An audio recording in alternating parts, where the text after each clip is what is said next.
Tuai pro kontra, pejabat daerah sebar bibit ikan nila di sungai untuk swasembada pangan. Beberapa waktu lalu, PJ Gubernur Sulawesi Barat Bahtiar Baharudin rutin melepas ratusan ribu bibit ikan nila di sungai-sungai. Program ini bertujuan untuk menambah produksi ikan nila di Provinsi Sulawesi Barat dan mendukung upaya pemerintah pusat dalam swasembada pangan. Beberapa pihak mendukung program ini karena masyarakat bisa kembali memancing di sungai yang dipenuhi oleh ikan untuk dibawa pulang ke rumah. Namun, program tersebut juga mendapat kritik dari aktivitas lingkungan yang dinilai justru akan memusnahkan ikan endemik. Para aktivis lingkungan mengatakan bahwa jika berat meningkatkan produksi ikan nila, seharusnya membuat tambak atau kolam, bukan menebar benih ikan nila di sungai, karena hal tersebut perlahan akan membuat ikan air tawar asli sungai Sulawesi Barat punah. Diketahui ikan nila merupakan suatu jenis ikan invasif yang seharusnya tidak boleh disebar di sungai. Ikan nila bukan asli Indonesia. Mereka berasal dari sungai Nil di benua Afrika yang dibawa masuk ke negeri ini. Kabarnya ikan nila masuk ke Indonesia pada tahun 1960-an oleh pedagang yang berasal dari Taiwan. Penyebaran ikan ini sangat cepat hingga tidak terkontrol dan kini mulai membuat ikan endemik Indonesia menghilang dari sungai-sungai. Dalam Peraturan Menteri Kelautan dan Perikanan Nomor 19 Tahun 2020, ada larangan menyebarkan ikan invasif ke sungai karena bisa merusak ekosistem.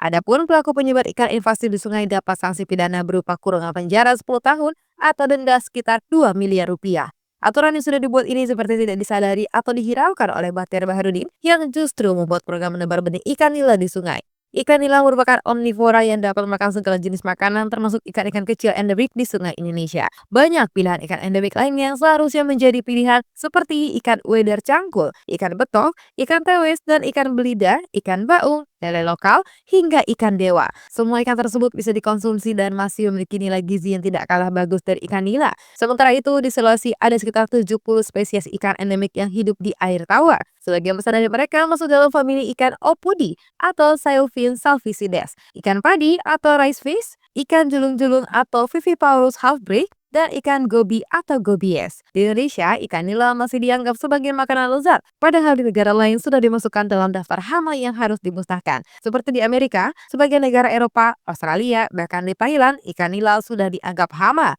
Pengelolaan budidaya ikan nila yang tepat sebenarnya tidak menjadi masalah dan tidak merusak ekosistem.